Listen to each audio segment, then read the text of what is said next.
Halo teman-teman mahasiswa Pendidikan Matematika Universitas Jember. Di sini kita bakal bongkar tuntas soal penelitian kuantitatif dan mengubahnya jadi cetak biru yang praktis banget buat proposal skripsi kalian. Kerennya lagi, kita akan ambil inspirasi langsung dari riset-riset yang ada di kampus kita sendiri. Oke, ini dia peta perjalanan kita. Pertama, kita pahami dulu dasarnya, apa itu kuantitatif dan kenapa kita butuh itu. Lalu, kita belajar merancang kerangka penelitiannya. Setelah itu, kita akan fokus ke cara bikin instrumen yang bisa diandalkan. Kalau data udah kekumpul, kita masuk ke analisis statistik, dan puncaknya, kita akan bedah studi kasus nyata dari riset dosen UNEJ. Siap? Oke, kita mulai dari bagian 1, fondasinya dulu. Penting banget nih buat diingat ya, tahu kenapa kalian memilih sebuah metode itu sama pentingnya dengan tahu bagaimana cara pakainya. Jadi, apa sih bedanya kuantitatif dan kualitatif? Gampangnya gini deh, kuantitatif itu semua soal angka. Kita ngumpulin data numerik, kita uji hipotesis, tujuannya biar hasilnya bisa digeneralisasi.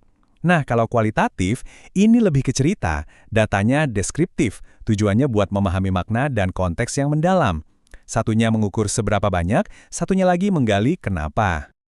Terus kapan dong kita pakai pendekatan kuantitatif? Nah, ini pas banget kalau kalian mau menguji sebuah teori secara objektif. Atau kalau kalian mau lihat hubungan sebab akibat. Misalnya, apakah model belajar A berpengaruh ke nilai siswa? Intinya, kalau pertanyaan penelitian kalian itu jawabannya butuh angka dan pengukuran, ya kuantitatif ini jalannya. Oke, kita pindah gigi sekarang. Masuk ke bagian perencanaan. Anggap aja kalian mau bangun rumah. Kalian nggak mungkin langsung gali tanah kan? Pasti butuh cetak biru alias blueprint dulu. Nah, penelitian juga sama. Tanpa cetak biru yang jelas, riset kalian bisa jadi nggak tentu arah. Alurnya itu sebenarnya simple dan runut banget. Semua berawal dari masalah atau celah yang kalian temukan. Mungkin dari bacaan atau pengamatan di kelas. Dari situ, muncul pertanyaan spesifik yang bisa diukur. Nah, untuk mengukurnya, kalian harus tentukan apa saja yang mau diukur. Itulah yang kita sebut variabel. Nah, ini dia nih yang sering jadi kunci. Ada dua pemain utama, variabel independen dan dependen. Gampangnya, variabel independen itu adalah penyebabnya, sesuatu yang kalian ubah atau terapkan. Contohnya, model pembelajaran baru. Terus, variabel dependen itu akibatnya, yaitu apa yang kalian ukur untuk melihat dampaknya. Dalam contoh ini, ya nilai tes siswa. Jadi, independen itu penyebab, dependen itu akibat. Simple kan?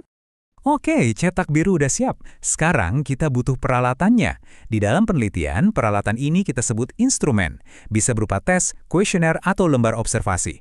Kualitas data kalian itu 100% bergantung pada seberapa bagus dan terpercayanya alat ukur yang kalian pakai. Konsep pertama yang wajib dipegang adalah validitas. Ini soal akurasi.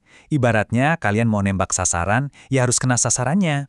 Apakah tes matematika kalian itu beneran ngukur kemampuan matematika siswa? Atau jangan-jangan soalnya terlalu panjang dan berbelit-belit, jadi malah ngukur kemampuan membaca cepat? Nah, instrumen yang valid itu tepat sasaran. Dan ini bukan cuma teori di buku loh. Coba kita lihat data beneran dari jurnal penelitian oleh Arafah dan tim di UNEJ. Sebelum instrumennya dipakai, semua komponennya itu dinilai dulu sama ahli. Lihat deh skor rata-ratanya, semua tinggi dan masuk kategori valid. Inilah proses validasi di dunia nyata, langkah yang nggak boleh banget dilewatkan. Konsep kedua, pasangannya validitas, adalah reliabilitas. Ini soal konsistensi. Bayangin timbangan badan deh, kalau kalian nimbang 3 kali berturut-turut dalam semenit dan angkanya beda-beda jauh, berarti timbangannya nggak reliable kan? Sama kayak instrumen penelitian, kalau dipakai berulang kali, hasilnya harus konsisten dan stabil. Kutipan ini benar-benar merangkum semuanya. Anggap saja validitas dan reliabilitas itu dua pilar utama yang menopang penelitian kalian. Kalau salah satunya goyang, wah bisa-bisa seluruh bangunan kesimpulan kalian ikut runtuh. Jadi dua hal ini hukumnya wajib. Nah, kita udah punya data yang bagus dari instrumen yang terpercaya. Sekarang, bagian paling serunya nih, analisis data. Disinilah kita memaksa angka-angka mentah itu untuk berbicara dan bercerita. Apakah hipotesis kita terbukti? Jawabannya ada di sini. Tapi tunggu dulu. Sebelum kita lari ke analisis utama kayak uji T, ada dua pos satpam yang harus kita lewati. Uji normalitas dan uji homogenitas. Uji-uji ini gunanya untuk memastikan kalau data kita itu sehat dan layak untuk dianalisis lebih lanjut. Kalau dua uji prasyarat ini lolos, baru deh hasil analisis utama kita nanti bisa dipercaya. Oke, jangan pusing lihat tabel ini ya. Cukup fokus ke satu angka ajaib, p-value atau nilai signifikansi. Di sini nilainya 0,003. Aturan mainnya gampang banget. Kalau angka ini di bawah 0,05, itu artinya, jeng-jeng, hasil penelitian kalian signifikan secara statistik. Ada perbedaan yang nyata. Angka 0,003 ini jauh di bawah 0,05, jadi jelas banget perlakuan yang diberikan itu ada efeknya. Nah, di bagian terakhir ini kita bakal satukan semua kepingan puzzle yang sudah kita bahas. Kita akan bedah bareng-bareng sebuah penelitian dari awal sampai akhir, supaya kebayang gimana semua konsep ini bekerja di lapangan. Ini dia studi kasus kita. Coba dibaca judulnya pelan-pelan. Ada frasa pengembangan perangkat pembelajaran dan pengaruhnya. Nah, ini ciri khas penelitian kuantitatif eksperimental. Mereka menciptakan sesuatu yang baru, lalu mengukur dampaknya pakai statistik. Jelas kan? Terus, angka kali p-value 0,003 yang signifikan tadi, artinya di dunia nyata apa sih? Nah, inilah jawabannya. Diagram ini nunjukin dampak praktisnya. Ternyata, 81% siswa di kelas yang pakai perangkat baru itu berhasil tuntas belajarnya. Jadi angka statistik yang abstrak tadi punya wujud yang sangat nyata dan penting. Jadi, coba kita rangkai ceritanya ya. Semua dimulai dari sebuah masalah. Lalu mereka definisikan variabelnya. Mereka pakai instrumen yang sudah valid dan reliable. Dilakukanlah analisis dengan uji T, dan sampailah pada kesimpulan yang didukung oleh data. Tuh kan, semua langkahnya nyambung dan membentuk sebuah alur penelitian yang kokoh.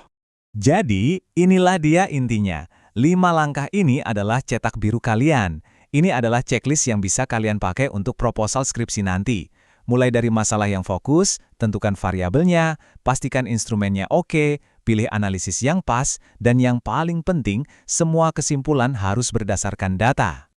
Sebagai penutup, sekarang bola ada di tangan kalian. Kalian sudah punya kerangkanya, sudah punya petanya. Pertanyaannya sekarang, masalah pendidikan matematika apa yang paling bikin kalian penasaran dan siap untuk kalian pecahkan? Selamat memulai perjalanan riset kalian.